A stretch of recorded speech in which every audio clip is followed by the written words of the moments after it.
Welcome back, minors. My name is Amber Johnston. I'm a counselor at Student Wellbeing. And my name's Nathan Asbell. I'm also a counselor here at Student Wellbeing, and it's time for your morning cup of joe. Today we're going to talk about relationships in movies and film. And what we see on our screen is often idealized, and a lot of times it's not very healthy.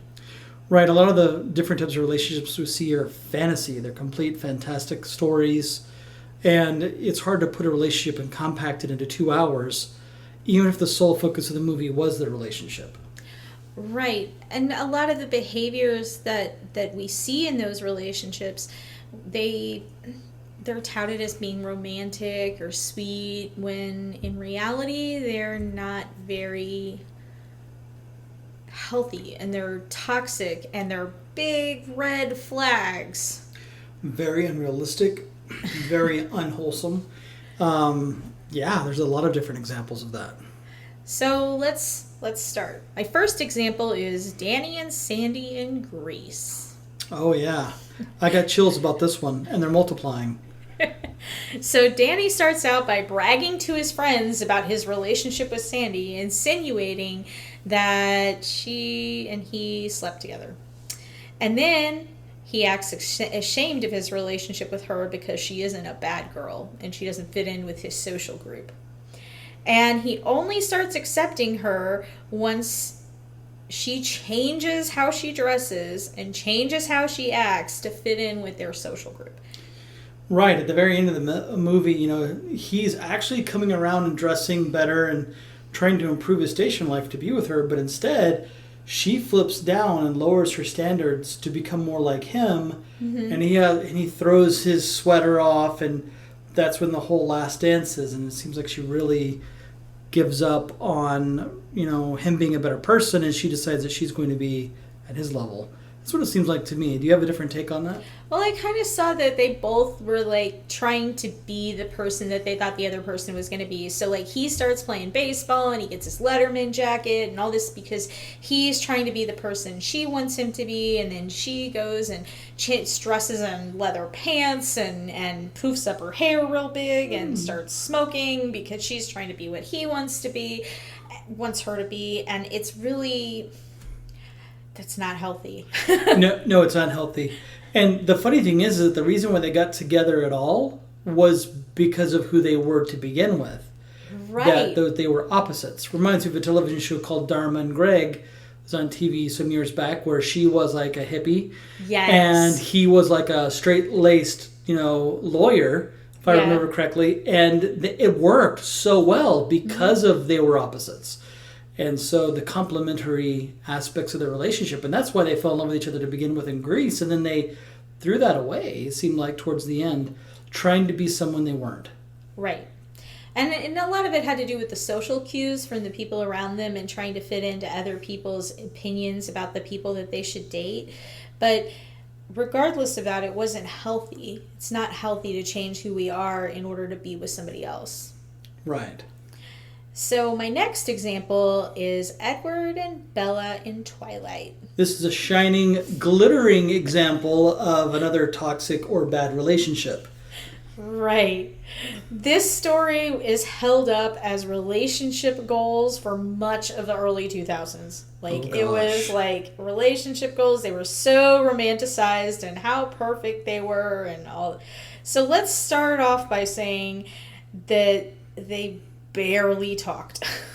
Right. I mean, the first time he met, he wanted to eat her. I mean, literally wanted to ingest her blood. Crazy.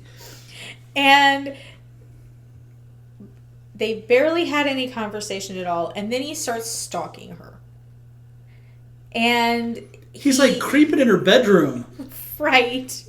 He shows up in her bedroom while she's sleeping and is confessing his love to her. And they've said maybe 10 lines to each other by this point. It's because she literally smells like crack to him. That's what he tells her. And not only that, but he's hundreds of years old and she's 15, 16? Edward's a pedophile. I mean, this isn't okay. Barring that, what he's doing is called love bombing. And it's a thing that people do in unhealthy and toxic relationships. So they push the seriousness of a relationship really super fast and tell somebody that they love them and that they're the best. And all in all, it's not a healthy relationship because those feelings take time to grow. They don't just pop out of the woodwork like that. And she hit Anna Kendrick in the head with a volleyball. Not okay. My wife made me watch them. Oh, the horror. Well, all of these things, the stalking, the pushing, the love bombing, all of that are signs of potential abuse and in the future. Like, it's typically a pathway that leads towards an abusive relationship. And the lack of appropriate boundaries. Like, he didn't have her permission to be in her room. He didn't have her permission to be following her. It's like, this is the day and age when consent is a very important thing. And it's not just consent for sex, it's also consent for my personal space. Right. Like, there's the concept of the sovereign self, where I am Lord, or in your case, Lady, or in other people's cases, theirship of their own self. And they get to determine who's in their personal environment and who touches them and doesn't touch them. And he's violating that without ever asking or getting that permission. Well, and then in the end, Bella ends up giving up everything in her life to become a vampire so the two of them can be together. Right. I mean, she had an entire future ahead of her. Mm-hmm. She had college ahead of her. She had this beautiful life that she could have lived. And instead, to be with him, she gave up all of her own personal wants and ambitions for this relationship that's been going on for a very short time that was rather, by all view, rather superficial. Yes. And I think that was a mistake. I think Edward, in that sense, had the right idea. I don't want to turn you into a vampire right now. I want you to live your life some. But she kept pushing him for it. Right. And so I think that's one of the issues that shows her toxic clinging on to him. Right. And you look at her, I mean, she's the child of a single parent. Her dad is the police officer, right? Mm-hmm. And so there's lots of different aspects and pieces that come into this situation where it just seems unhealthy to begin with. Maybe they should have done some premarital counseling or couples counseling beforehand, and they could have worked some of this out and actually started to grow a healthy relationship. Right. So my next example is Anakin and Padme from Star Wars. So this one is another storybook romance that's all kinds of unhealthy. It is. So first of all, the fact that Anakin is so much younger when they meet. He's like, what, 9? Yeah. 8 or 9? She's totally cougar cradle robbing. I mean, and it's the age difference, and at that developmental level, right, it would be very problematic. Well, but by the time they actually get together, they're like, it's not as big of a deal. But when they first, like, he first starts chasing her, like, he's a kid. Yeah. And she's a grown-up she's princess representative of her planet. Yeah. Yes. And she's fully grown. And she's a responsible adult. And he's a child. And so then they have to keep their relationship a secret. Because they don't want to be honest and open, because what it would mean for them politically, or what it would mean for him as a member of the Jedi Order. But breaking their commitments versus having a relationship and being in love, they're two separate things. But they made the decision that it was better to keep their relationship a secret. Right. And they were sneaking around behind everyone's backs. These people that were loving and depending on them, they engage in that. And their relationship was incredibly whirlwind. Mm-hmm. I mean, they professed love to each other right before they were about to die. Right. In the arena. And there were a bunch of other situations that occurred between the two of them in which they were in emotional duress. He was pursuing her so hard that it seemed almost unreal and very incredibly unhealthy. And trauma bonding is totally a thing. When we're going through a situation that is, that's traumatic and scary, it can make us feel closer to another person than we otherwise would had we not be in that situation. Yeah, like his mother died, and Right. then he slaughtered an entire village. Right. And then he's like, I killed them all. And she's like, it's okay, Hanny. And she starts like loving him, like mothering him almost in that sense. And that's part of that trauma bond right there too, where they're bonding together over this traumatic thing that's happened to him. And she's like, I will care for you, I will take care of you, I will hold you while you're crying like a baby. And he has every reason to be, but that just further drives them together in an unhealthy way. Exactly.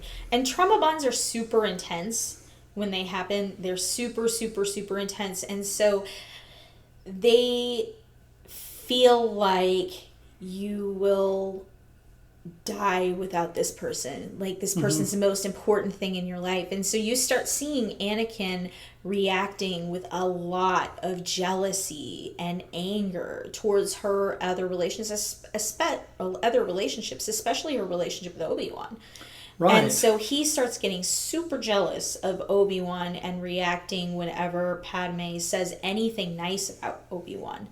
And it starts developing a resentment for his own mentor. Right. I mean, he accuses him flat out at right before their final battle, before he, loses some instant weight by the volcano. There's a bunch of different things that occur with Obi-Wan, where Obi-Wan is genuinely trying to save this kid's life just Right. out of love, and genuinely trying to assist Padme too, because he thinks that Padme Amidala is a good person and she's a good senator and she's fighting for the right cause. Well, they all think they're all fighting for the right cause. They're actually fighting for a Sith Lord, but putting that aside, they're all trying. Yeah, they're all trying to fight for what they believe is right. They're fighting for their values, even though their values are being used against them. But it's that jealousy, it's that hatred, it's that ongoing, like, you're cheating on me, you want to be with him, and these kind of attitudes that he has. Very emotionally immature, and a lot of his responses very juvenile and filled with passion, but absolutely no logic. It's what you see out of a young teenager's mind, or someone who's maybe between the ages of 8 and 12. That's what you really see. Exactly. There was no basis for it, and he was feeling all this anger and resentment, and it ended up ultimately combined with his anger, resentment, and fear is what led him down to the dark side to begin with. Absolutely. So the next one I did not think was going to have to be on this list, but when I was looking around for trying to think of examples, I was really surprised that people idolize this one. And that is Beck and Joe in the show You. So the show You is about Joe seeing a girl named Beck, and he absolutely falls head over heels, like love at first sight, and he is stalking her. Ooh. And pretty much everything he does is a giant red flag in this show. He watches her, he goes into her house when she isn't there, he's breaking up her relationships with other guys. None of this is healthy. And this should be on par with a horror movie and not a romance. Like, it's scary. Like, he literally kills people to get them away from her. Yeah, that's the epitome of unhealthy. Right. Well, and not only that, but like usually when you see scenarios like this in movies or television and so forth, like that kind of stalkership is actually comedic relief because it's so ridiculous in its portrayal. But the problem is that we see people with that level of delusional disorder or that level of obsessive compulsive disorder or that level of obsession that genuinely they need psychological help. And this sounds like, I've never seen this show, but it sounds like he really needs to be incarcerated. Yes. And needs to have mandated psychological evaluations, assessment, medication, treatment, because this is a pretty sick person. It was very, like, watching this, like, I've seen the show and watching this, like, I see what's happening, and it's scary for me to see this because I'm afraid for the female lead. I'm taking this as more of a horror movie, and I was very surprised to see people idealizing this relationship and people looking at this as romantic when it's more of a red flag, because if she rejects him, there's a high chance that he's going to become violent towards her. Or at the very minimal, towards himself. Yes. And towards those that are in his immediate, around him in that moment. Because he has a propensity to violence and has no regard for human life, right, other than his own and hers. Exactly. So the next one, on a much lighter note, is Carrie and Mr. Big. His name was John James Preston. And Carrie from Sex and the City dated him for most of the series. And they were on and off again relationship for the better part of the series. And he is a massive commitment phobe and textbook emotional unavailability. Carrie just keeps going back. So he comes around, and then they hook up, and then he finds some reason to go off again, and then she gets her heart broken, and then he comes back, and then they hook up again. Right. She ends relationships to be with him. She keeps going back over and over, and eventually, yes, they do end up back together, and then he dies. What a great ending to a show! Like we finally made it, and I'm gone. What kind of show is this? Jeez. So in the show, the couple end up together, but real life, it's likely that a reunion would result in the same pattern. Like usually, relationships like that don't last long term. They continue the same patterns over and over again. I find when there's men that have that level of commitment problems, oftentimes the more pressure you apply, the more fearful they are. So, let's get married. He's gone. Let's get engaged. Boom, he's gone. Right. Let's seriously how about I put a drawer at your place with my stuff in it? Boom, gone. He's gone. Because that pressure pushes him away. Well, and when you have relationship patterns that are unhealthy, in order for those relationship patterns to change, you have to change the pattern. Right. Like, in order to get different results, there has to be different things leading up to it. And because they kept doing the same dance over again and over again and over again, right, it's kept going down the same road. And I guarantee you that there are dances that they've had in their previous parts of their life that haven't been resolved, that's causing them to behave in the same pattern way that they're in now. Because not only is he toxic in that he can't commit and refuses to commit, she's also toxic because she keeps going back. And so right, abandonment issues, childhood issues, mm-hmm, this is a therapist field day right here, looking Absolutely, at this situation. It's like, what can we do here? Well, and there's no communication. They hide things from each other. And ultimately, the relationship is just painful for both of them. Right. And this show's ultimate message, which is that relationships alone aren't the key to happiness, is totally glossed over and swept under the rug in favor of a fan appeasement when the couple finally end up together. So my next one is Alex and Piper from Orange is the New Black. Wow, I've never seen that show, so you'll have to tell me about it. So this relationship is based on what is commonly known as trauma bonding. We got another trauma bonding relationship here. And these relationships are not real, and the connections that are built on emotional highs and lows of shared experiences.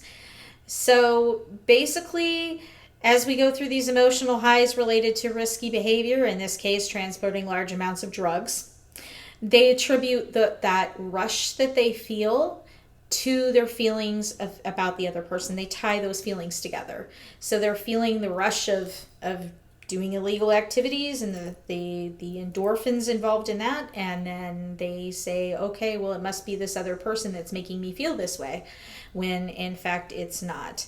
And those kind of relationships are highly addictive, and those kind of highs are just not present in healthy, functional relationships. Right. And the flip of that is also true. The lows in those kinds of relationships are much worse than in a healthy relationship. So they go through these roller coasters, and you see that a lot in emotional abuse, and that they inflict on each other as they repeatedly betray each other over and over and over. It almost becomes like a trope by the end of the show. The next example, have you seen The Notebook? Oh, gosh.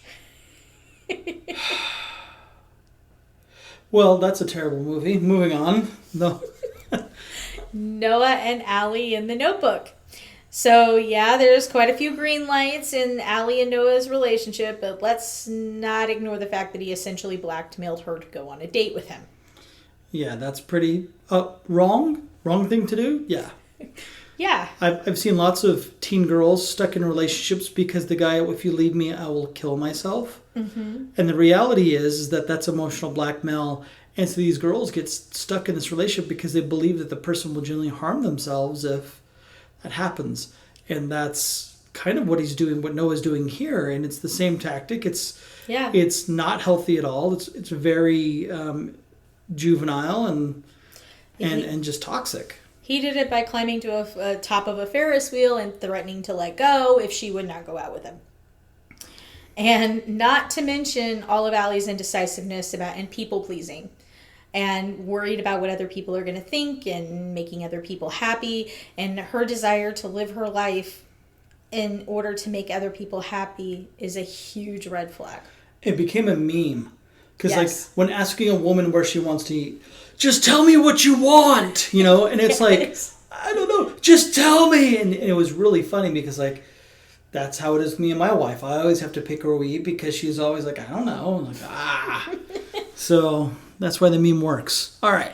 So here's another one that's idealized, and that's the Joker and Harley Quinn. Oh, there's so much there. We need an entire podcast for that alone. Well, I covered quite a bit of it in our Batman podcast. Right. But we're going to touch on it just a little bit here. And pop culture likes to say that the Joker is abusive and paint this relationship as manipulation. But in reality, they are abusing each other. Yes. They both tried to kill each other countless times, and not forget that they frequently try to hurt each other physically and emotionally. This relationship is not healthy, and some of the red flags are the constant breakup cycles, the attempts at physical violence, and this relationship just doesn't have red flags. This is downright abusive. Well, this is a domestic violence relationship. In one comic book series, the Joker dies, and she keeps his face. Right. And then she goes to another guy and she makes him wear the face as she talks to the Joker. Right. And I mean, it's about as toxic and as dark as you can get in terms of a relationship. Because even though he's dead, she keeps his face flesh and puts her on another guy. And this other guy's like, what the? And he's freaking out because she makes him wear the face and she talks to the Joker. It is so not relationship goals. And we're going to go over in the second part of this. That's like an understatement. It's not relationship goals. Absolutely not. But people do. Like, they've got T-shirts and memes and all this kind of stuff running around talking about Joker and Harley are relationship goals. When we get to the second part of this podcast, like, I'll go into some relationships that are relationship goals. And some of them are kind of on that dark end, like Joker and Harley, but they still have a healthy bond. I know there's one show, I think it's on HBO or whatever, where she's left the Joker and is kind of exploring life on her own. And it's Harley Quinn as an independent person. Mm-hmm. And I think that's cool. But, the whole relationship with Joker is just so bad. It's right. Just so bad. So the next one I've got is Johnny and Baby in Dirty Dancing. So this is what we like to call a holiday romance. The magic that they created in that little brief time in the Catskills will likely end as soon as reality comes crashing in. Not to mention the fact that I believe she's underage, isn't she? I don't recall. It's been a long time since I've seen Dirty Dancing. I was thinking she was like 17 or 8. Like, she may be 18, but she's right there. And And they really haven't had a chance. I mean, this whole movie just takes place in a very, very short period of time. Right. And they're going to have to get to know each other in reality, because who we are on vacation is not who we are in real life. So they don't really know each other. Right. One of my favorite things I've ever seen from Dirty Dancing is this one time when they did the final dance scene with her with no music. And so it was like him just going, oh yeah, as he like slid around the floor and everything. It's really great. Hilarious. But yeah, like lots of times when we go on summer vacations, summer flings are what we used to call them in my age when the dinosaurs roamed the earth. But yeah, these summer flings would be, we're on vacation, we're doing these different things, and we get to be whoever we want, because in 90 days, I will be back in school in another state, and it doesn't really matter if I can become confident, I can pretend that I am rich, I can pretend that I'm anyone that I want to be, and that's in essence that the idea that if you could just become someone in a relationship over a summer, that will come crashing down. Yeah, no responsibilities, no nothing. So the next one, this one might be a little controversial, is Beauty and the Beast. Oh, no, that's not controversial at all. In my opinion, it's, I'm locking you in my tower! Well, but for so many little girls across this nation, they think of this as like the ultimate love story. But well, some of them are the ability to see through someone's outer harsh external shell, so forth and so on. But not to be kidnapped, forced to live in a tower in a castle, and then, be forced to live as a prisoner. And emotionally abused. Absolutely. How he talks to her. Then starve! Yeah, yes. It's terrible. And he has these loud, irrational fits of anger, and not only is he kidnapped her, he's taken her power away. He's telling everyone is just telling her all this how great the Beast is and how wonderful he is, and she owes him a chance. She doesn't owe him squat. He just kidnapped her. And most of the people who are telling her how wonderful the Beast is are people that have their own individual agenda. They want free from the curse, and it's like going to a bar and having a whole group of toxic wingmen around you. And we see that sometimes, in dating and circumstances where guys will take a wingman. That's like having a flock of toxic wingmen who are just trying to help each other get hookups that night or whatever. They're called flying monkeys. Like, that's the term that people call them. They call them flying monkeys, like out of Wizard of Oz. Yeah. And then there's just people doing service of the abusive person to try to keep the person in the situation. Right. So you've got a whole house full of assorted household, like, products and utensils and such that are basically being flying monkeys for the Beast at this point. And ultimately her choices and her opinion is only respected by the other characters when it aligns with what they want. Yeah. Nobody in that movie seems to care what she thinks and what she wants unless it aligns with what they want. Right. Her own wishes. Well, at the very end, I will say that she sees her father's in trouble and he's like, go ahead. You can leave. Because he actually does, I think, genuinely fall in love with her and actually does learn humility and lets her go. Right. But in the meantime, though, he's a wreck and it's abusive and it's toxic. Mm-hmm. And, I know there's a big happy ending, rainbow kind of sunshine and daffodils and daisies, but the reality is it's very likely that someone who's developed that level of hubris and self-importance and violence and willing to do the things that he does, there's a good chance of relapse. Well, and that's a problem. That's not, like, relationships that develop on that level don't tend to magically, because love is present, change. Right. And she could very well have Stockholm Syndrome. Which I've heard that referred to that too, like people saying Stockholm Syndrome. Yeah, it's where, for those of you that don't know, Stockholm Syndrome is where you fall in love with your captor and your abuser. And lots of times people will set that up. So you have the flying monkeys who are mean and nasty to the kidnapped woman. And then the one guy who's really in charge comes in and is like, hey, stop being so mean to her. Would you like some dinner with me? And treats her nice, treats her kindly. And then she's able to see that he's the protector. He's he's the good guy, he's the person that really loves her, but the reality is he is the kidnapper. Mm-hmm. And so I think that's part of, what's absolutely important to remember. And that's exactly what happens in Beauty and the Beast. She pretty much has Stockholm Syndrome throughout a large part of the movie, or towards the end of the movie, is what it appears to be. Right. So, not that she was going to marry Gaston, but, hey. Oh, that's a whole different thing. Yeah. But yes, that's unhealthy too. Whole different thing. But my last one is Ariel and Eric from The Little Mermaid. Wow. So she's 16. She has only seen this man on a ship far away. She's not been close to this guy. She knows absolutely nothing about him. And she decides that she loves him. And she gives up her voice to be with him. That is symbolic in so many ways, that you're willing to give up who you are, because that's who she was. Right. And it's like, ladies, don't give up your voice to be with a man, for heaven's sakes. Because if a man requires you to give up your voice, either literally or metaphorically, he's toxic. He needs to grow up, and he needs to humble himself, and that's not the relationship for you. Run. Not to mention that he almost marries another girl he doesn't even know. Well, in all fairness, Ursula had him enchanted by the power of the voice in the snail shell she had in her. But you're right. But he was completely, caught up in the magic of this voice, and it's crazy. It's almost like Sleepless in Seattle, where...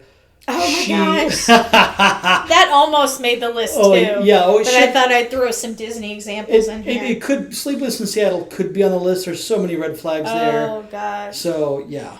These kinds of movies, Romeo and Juliet falls in this category too. Oh my gosh, yes it does. Little Mermaid.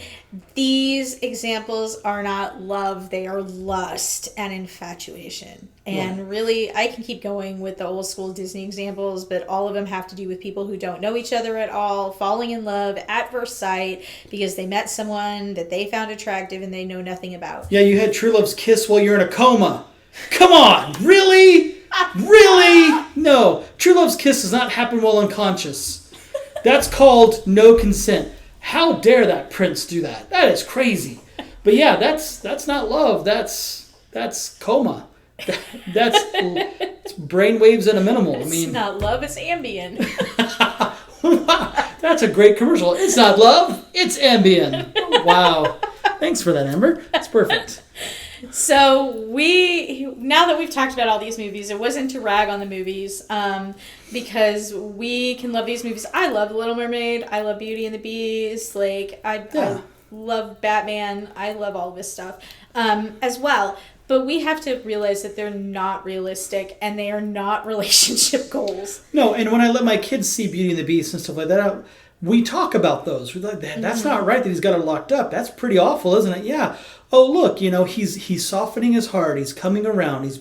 He's trying to be a good person now. He's learning his lesson, and that's important. Mm-hmm. But for the most part, yeah, those messages, my kids have never seen Grease for the exact reason that it's made this list. I won't let them see it. Not until they're old enough and mature enough to understand that the whole movie's a crap show of terrible ideas for relationships. Yep. Just like candlesticks and teapots can't talk. These relationships are for dramatic effect. That's exactly right. And drama makes film, but it really isn't good for our lives. About the only healthy relationship in that movie was Mrs. Potts and Chip. But what happened to the rest of the children? Oh my gosh, I don't know. So, anyway. So the important part is that we don't seek to recreate these types of relationships in our own lives and recognize the red flags that we've talked about here in relationships as we form them, if they're there. Right. So this is our longest one yet. So good luck, you guys, and have a great day. And remember, this is part 1 of a 2-part series. So catch us on the flip side and hear the second part, because we really want to share this information with you about toxic relationships. Take care.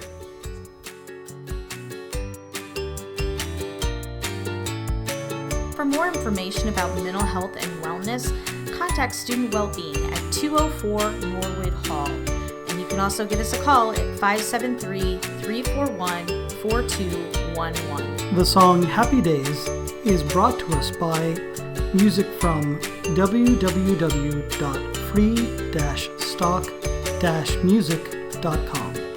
You can also add and follow us on Instagram, Twitter, and Facebook using our handle at S&T Wellbeing.